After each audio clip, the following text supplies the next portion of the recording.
ದಯವಿಟ್ಟು ನೋಡಿ ಪ್ರೋತ್ಸಾಹಿಸಿ. All the best. ತಪ್ಪದೇ ನೋಡಿ. Please subscribe. ಉದ್ಭವ ಚಾನಲಿನ ಎಲ್ಲ ವೀಕ್ಷಕ ಬಂಧುಗಳಿಗೆ ನಮಸ್ಕಾರಗಳು. ನಾನು ವಿ ಮಂಜುನಾಥ್. ನಮ್ಮ ಉದ್ಭವ ಚಾನಲಿನ ಮುಖ್ಯ ಉದ್ದೇಶ ಅಂದರೆ ಕೇವಲ ಕಾನೂನಿನ ಕುರಿತಾಗಿಯೇ ಚರ್ಚೆ ಮಾಡುವಂಥದ್ದು, ಮಾತಾಡುವಂಥದ್ದಲ್ಲ. ನಮ್ಮ ಸರ್ವತೋಮುಖವಾದಂಥ ಎಲ್ಲ ವಿಚಾರಗಳ ಬಗ್ಗೆಯೂ ನಾವು ಆ ಕುರಿತು ಮಾತನಾಡಬೇಕು ಅನ್ನುವಂಥ ಉದ್ದೇಶವನ್ನು ಇಟ್ಕೊಂಡಿದ್ದೀವಿ. ಈ ನಮ್ಮ ಉದ್ಭವ ಚಾನಲ್ ಸನ್ಮಾನ್ಯ ಕೋಡ್ಲು ರಾಮಕೃಷ್ಣ ಅವರ ನೇತೃತ್ವದಲ್ಲಿ ಬಂದಿರುವಂಥದ್ದು. ಅವರು ಕನ್ನಡದ ಖ್ಯಾತ ಚಲನಚಿತ್ರ ನಿರ್ದೇಶಕರು ಅನ್ನೋದು ತಮಗೆಲ್ಲ ಗೊತ್ತೇ ಇದೆ. ಅವರ ಎಷ್ಟೋ ಚಲನಚಿತ್ರಗಳಿಗೆ ರಾಜ್ಯ ಪ್ರಶಸ್ತಿ ಕೂಡ ಬಂದಿದೆ. ಅವರ ನೇತೃತ್ವದಲ್ಲಿ, ಅವರ ಮಾರ್ಗದರ್ಶನದಲ್ಲಿ ಉದ್ಭವ ಚಾನಲ್ಲು ಇವತ್ತು ಕರ್ನಾಟಕದಲ್ಲಿ ಜಾರಿಗೆ ಬಂದಿದೆ. ಹಾಗಾಗಿ ನಾವು ಯಾವಾಗಲೂ ಕಾನೂನನ್ನು ಕುರಿತೇ ಮಾತಾಡ್ತಾ ಇದ್ವಿ. ಈ ದಿವಸ ನಮ್ಮ ಉದ್ದೇಶ ಬರೀ ಕಾನೂನು ಅಷ್ಟೇ ಅಲ್ಲ, ಕಲೆ, ಸಾಹಿತ್ಯ, ಸಂಸ್ಕೃತಿ, ನಾಡು, ನುಡಿ, ಭಾಷೆ ಎಲ್ಲವನ್ನು ಕುರಿತು, ಕ್ರೀಡೆ, ಎಲ್ಲ ವಿಚಾರಗಳ ಬಗ್ಗೆಯೂ ನಮ್ಮ ಚಾನಲ್ ಮೂಲಕ ಜನರನ್ನು ತಲುಪಬೇಕು ಅನ್ನುವಂಥದ್ದು ನಮ್ಮ ಉದ್ದೇಶ. ಹಾಗಾಗಿ ಈ ದಿವಸ ನಾನು ಸಾಮಾನ್ಯವಾಗಿ ಯಾವಾಗಲೂ ಕಾನೂನನ್ನು ಕುರಿತು ಮಾತಾಡ್ತಾ ಇದ್ದೆ. ನಾನು ಇವತ್ತು ಕಾನೂನನ್ನು ಬಿಟ್ಟು ಬೇರೆಯ ಭಿನ್ನವಾದ ಒಂದು ವಿಚಾರವನ್ನು, ಒಂದು ಸಾಹಿತ್ಯಕ್ಕೆ ಸಂಬಂಧಿಸಿದಂಥ ಒಂದು ವಿಚಾರವನ್ನು ತೆಗೆದುಕೊಂಡು ನಾನು ತಮ್ಮ ಮುಂದೆ ಮಾತನಾಡಬೇಕು ಅಂತ ತೀರ್ಮಾನ ಮಾಡಿದ್ದೀನಿ. ಹಾಗಾಗಿ ನಾನು ಪ್ರಪ್ರಥಮವಾಗಿ ತೆಗೆದುಕೊಂಡಿರುವಂಥ ವಿಚಾರ ಪೂಜ್ಯ DVG ಅವರ ಮಂಕುತಿಮ್ಮನ ಕಗ್ಗ. ಮಂಕುತಿಮ್ಮನ ಕಗ್ಗ ಬಗ್ಗೆ ತಮಗೆಲ್ಲ ಕೇಳಿರ್ತೀರಿ, ತಮಗೆಲ್ಲ ಗೊತ್ತಿದೆ. ನಮ್ಮ ಕನ್ನಡದ ಮಹಾನ್ ವ್ಯಕ್ತಿಯೊಬ್ಬರು, ಮಹಾನ್ ಸಾಹಿತಿ, ಕವಿ ಒಬ್ಬರು ಮಂಕುತಿಮ್ಮನ ಕಗ್ಗವನ್ನು ಕನ್ನಡದ ಭಗವದ್ಗೀತೆ ಅಂತ ಕರೆದಿದ್ದಾರೆ. ಹಾಗಾಗಿ ಅಂತಹ ಒಂದು ಕೃತಿ ಅದು.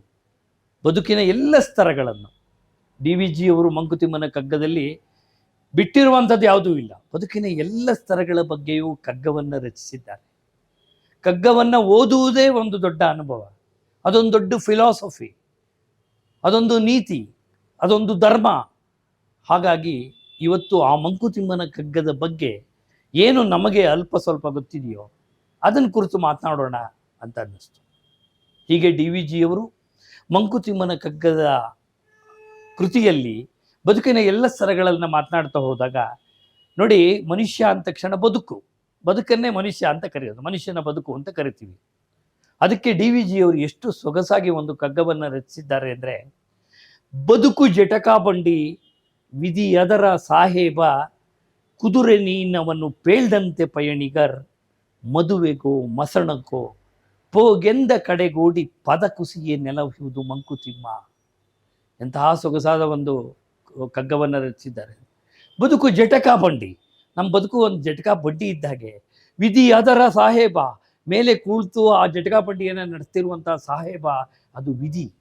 ವಿಧಿ ಅದರ ಸಾಹೇಬ, ಕುದುರೆ ನೀನವನ್ನು ಪೇಳ್ದಂತೆ ಪಯಣಿಗರ್.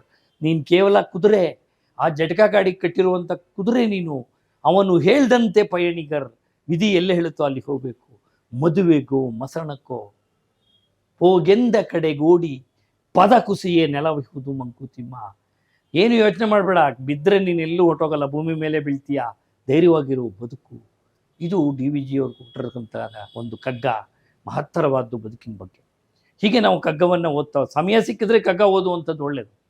ಹಾಗೆ ನೋಡಿ, ಮನುಷ್ಯ ಹೇಗೆ ಬದುಕಬೇಕು, ಹೇಗಿರಬೇಕು ಜೀವನದಲ್ಲಿ ಅಂದರೆ, ನಾನು ದೊಡ್ಡ ಮನುಷ್ಯ, ನಾನು ಶ್ರೀಮಂತ, ನಾನೊಬ್ಬ ದೊಡ್ಡ ಕಲಾವಿದ, ನಾನೊಬ್ಬ ದೊಡ್ಡ ಸಂಗೀತಗಾರ, ನಾನೊಬ್ಬ ದೊಡ್ಡ ಕ್ರೀಡಾಪಟು, ಏನೂ ಅಲ್ಲ.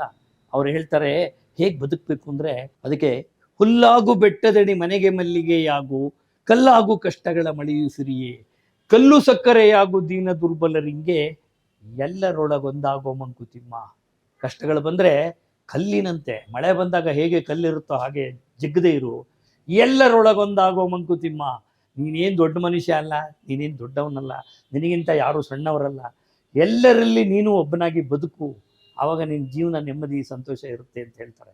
ಹಾಗೆ ಎಲ್ಲರೊಳಗೊಂದಾಗೋ ಮಂಕುತಿಮ್ಮ. ಇನ್ನು ಕೆಲವರು ಹೇಳ್ತಾರೆ ಈ ಸಾಧನೆ ಮಾಡಿದ್ದು ನಾನು, ಈ ದೊಡ್ಡ ಬಿಲ್ಡಿಂಗ್ ಕಟ್ಸಿದ್ದು ನಾನು, ಈ ಒಂದು ಪುಸ್ತಕ ಬರೆದವನು ನಾನು, ಈ ಸಿನಿಮಾದಲ್ಲಿ ನಟಿಸ್ತವನು ನಾನು. ಅದೆಲ್ಲ ಏನೂ ಇಲ್ಲಪ್ಪ. ಇಳೆಯಿಂದ ಮೊಳಕೆಯೊಡೆ ಒಂದು ತಮಟೆಗಳಿಲ್ಲ. ಭೂಮಿಯಿಂದ ಮೊಳಕೆ ಬರುತ್ತಲ್ಲ, ನಮ್ಗೆ ಆಹಾರ ತಿಂತೀವಲ್ಲ, ಆ ಇಳೆಯಿಂದ ಮೊಳಕೆಯೊಡೆ ಒಂದು ತಮಟೆಗಳಿಲ್ಲ. ಫಲ ಮಾಗು ಒಂದು ತುತ್ತೂರಿ ದನಿ ಇಲ್ಲ. ಕಾಯಿ ಹೆಣ್ಣಾಗುವಾಗ ಯಾವ ಶಬ್ದನೂ ಕೇಳ್ಸಲ್ಲ, ಯಾರು ತುತ್ತೂರಿ ಊದಲ್ಲ. ಜಗಕ್ಕೆ ಬೆಳಕಿಯುವ ಸೂರ್ಯ ಚಂದ್ರರದೊಂದು ಸದ್ದಿಲ್ಲ. ಬೆಳಕನ್ನು ಪ್ರಪಂಚಕ್ಕೆ ಕೂಡ ಸೂರ್ಯ ಹುಟ್ಟುವಾಗಲಿ ಮುಳುಗುವಾಗಲಿ ಶಬ್ದ ಮಾಡಲ್ಲ, ಚಂದ್ರ ಹುಟ್ಟುವಾಗಲಿ ಮುಳುಗುವಾಗಲಿ. ಜಗಕ್ಕೆ ಬೆಳಕಿಯುವ ಸೂರ್ಯ ಚಂದ್ರರದೊಂದು ಸದ್ದಿಲ್ಲ. ಹೊಲಿ ನಿನ್ನ ತುಟಿಗಳನ್ನು ಮಂಕುತಿಮ್ಮ. ನಿನ್ನ ಬಾಯಿಗೆ ಬೀಗ ಹಾಕಯ್ಯ, ನೀನೇನು ಮಹಾ ಸಾಧಿಸ್ತೀಯ. ರೇಡಿಯೋ ಕಂಡಿಡಿದವ್ರು ಯಾರು ಅಂತ ಗೊತ್ತು, ಟಿ ವಿ ಕಂಡಿಡಿದವ್ರು ಯಾರು ಅಂತ ಗೊತ್ತು, ಏರೋಪ್ಲೇನ್ ಕಂಡಿಡಿದವ್ರು ಯಾರು ಅಂತ ಗೊತ್ತು. ಅಂಥವ್ರ ಹೆಸರುಗಳನ್ನೇ ಜನ ಜ್ಞಾಪಕ ಇಟ್ಕೊಂಡಿಲ್ಲ, ಇನ್ನು ನೀನೇನು ಮಹಾ. ಅದರಿಂದ ಹೊಲಿ ನಿನ್ನ ತುಟಿಗಳನ್ನು ಮಂಕುತಿಮ್ಮ ಅಂತ ಹೇಳ್ತಾರೆ. ಹಾಗೆ ಇನ್ನೊಂದು ಕವಿತೆ ಬಹಳ ಮುಖ್ಯವಾದಂಥದ್ದು, ಕಗ್ಗ ಅಂತ ಹೇಳಿದ್ರೆ ಹೇಗೆ ಬದುಕಬೇಕು ಅಂತ. ನಗುವಿನ ಬಗ್ಗೆ ಒಂದು ಒಳ್ಳೆಯ ಕಗ್ಗವನ್ನು ಪೂಜ್ಯ ಡಿ ವಿ ಜಿಯವರು ರಚಿಸಿದ್ದಾರೆ. ಅದು ಅಂದರೆ ಹೇಗೆ ಮನುಷ್ಯ ಬದುಕಬೇಕು ಅಂದರೆ, ನಗುವು ಸಹಜದ ಧರ್ಮ, ನಗಿಸುವುದು ಪರಧರ್ಮ. ನಗುವ ಕೇಳುತ್ತಾ ನಗುವುದು ಅತಿಶಯದ ಧರ್ಮ. ನಗಿಸುತ್ತಾ ನಗುತ್ತಾ ಬಾಳುವ ವರವ, ಮಿಗೆ ನೀನು ಬೇಡಿಕೊಳ್ಳೋ ಮಂಕುತಿಮ್ಮ. ನೀನು ನಗ್ತಾ ಬೇರೆಯವರನ್ನು ನಗಿಸ್ತಾ, ಬೇರೆಯವರು ಏನು ಸಂತೋಷ ಪಡ್ತಾರೆ ಆ ಸಂತೋಷವನ್ನು ನೋಡಿ ನೀನು ಸಂತೋಷ ಪಡ್ತಾ ಬದುಕು. ದೇವರಲ್ಲಿ ಆ ವರವನ್ನು ಕೇಳ್ಕೊ, ಅಷ್ಟೇ ಸಾಕು ಅಂತ ಹೇಳ್ತಾರೆ. ಇನ್ನೊಂದು ಯಾವತ್ತಿಗೂ ಪ್ರಸ್ತುತವಾದ ಒಂದು ಕಗ್ಗ ಇದೆ. ಅದು ಅಂದರೆ ಈ ಸರ್ಕಾರಗಳ ಬಗ್ಗೆ. ಜನ ಪ್ರತಿ ಚುನಾವಣೆ ಬಂದಾಗಲೂ ಈ ಸಾರಿ ಒಂದು ಒಳ್ಳೆ ಸರ್ಕಾರ ಬರ್ಬೋದು, ನಮ್ಮ ಸಮಸ್ಯೆಗಳ ಬಗ್ಗೆ ಹರಿಬೋದು, ಇವರಾದರೂ ಒಂದು ನಿಯತ್ತಾಗಿ ಒಂದು ಸರ್ಕಾರವನ್ನು ರಚಿಸಿ ನಡೆಸ್ಬೋದು, ನಮ್ಮ ಸಮಸ್ಯೆಗಳ ಬಗ್ಗೆ ಹರಿಬೋದು ಅನ್ಕೋತಾರೆ. ಆದರೆ ನಿರಾಸೆ ಕಟ್ಟಿಟ್ಟ ಬುತ್ತಿಯಾಗಿದೆ. ಅದಕ್ಕೆ ಸರ್ಕಾರಗಳ ಬಗ್ಗೆ ಭಾಳ ಚೆನ್ನಾಗಿ ಡಿ ವಿ ಜಿಯವರು ಹೇಳ್ತಾರೆ. ಸರ್ಕಾರ ಹರಿಗೋಲು, ಅದೊಂದು ಹರಿಗೋಲು, ತೆರೆಸುಳಿಗಳತ್ತಿತ್ತ. ಹರಿಗೋಲು ಹೋಗ್ತಾ ಇದೆ, ಆ ಕಡೆ ಬಿರುಗಾಳಿ ತೆರೆಸುಳಿಗಳತ್ತಿತ್ತ. ಸುರೆ ಕುಡಿದ ಕೆಲವರು ಹುಟ್ಟು ಹಾಕುತ್ತಿಹರು. ಚೆನ್ನಾಗಿ ಕುಡಿದು ಬಿಟ್ಟಿರೋದನ್ನ ಆ ಒಂದು ತೆಪ್ಪ ನಡೆಸ್ತಾ ಇದ್ದಾರೆ. ಸುರೆ ಕುಡಿದ ಕೆಲವರು ಹುಟ್ಟು ಹಾಕುತ್ತಿಹರು. ಬಿರುಗಾಳಿ ಬೀಸುತ್ತಿದೆ. ತೆಪ್ಪದಲ್ಲಿರೋ ಜನ ಸುಮ್ಮನೆ ಇದ್ದಾರಾ? ಇಲ್ಲ. ಬಿರುಗಾಳಿ ಬೀಸುತ್ತಿದೆ, ಜನವೆದ್ದು ಕುಣಿಯುತ್ತಿದೆ. ಉರುಳದಿಹುದಚ್ಚರಿಯೋ ಮಂಕುತಿಮ್ಮ.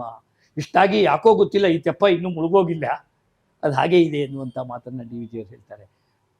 ಇಷ್ಟೆಲ್ಲ ಆದ್ರೂ ಅಂದರೆ ಸರ್ಕಾರಗಳ ಬಗ್ಗೆ ವಿಡಂಬನೆಯಿಂದ ಹೇಳುವಂಥ ಮಾತವರು, ಅದನ್ನು ಒಂದು ತೆಪ್ಪಕ್ಕೆ ಹೋಲಿಸಿ ಹೇಳ್ತಾರೆ. ಹಾಗಾಗಿ ನಾನು ತಮ್ಮಲ್ಲಿ ಕೇಳ್ಕೊಳ್ಳೋದು ಅಂದರೆ, ಅವಕಾಶ ಸಿಕ್ಕಿದ್ರೆ ದಯವಿಟ್ಟು ಒಮ್ಮೆ ಮಂಕುತಿಮ್ಮನ ಕಗ್ಗವನ್ನು ತಾವು ಓದಿ ಅಂತ ಹೇಳ್ತಾ ನನ್ನ ಇವತ್ತಿನ ಈ ಒಂದು ಕೃತಿಯನ್ನು, ಇವತ್ತಿನ ಮಾತುಗಳನ್ನು ಮುಗಿಸ್ತೇನೆ. ಧನ್ಯವಾದಗಳು.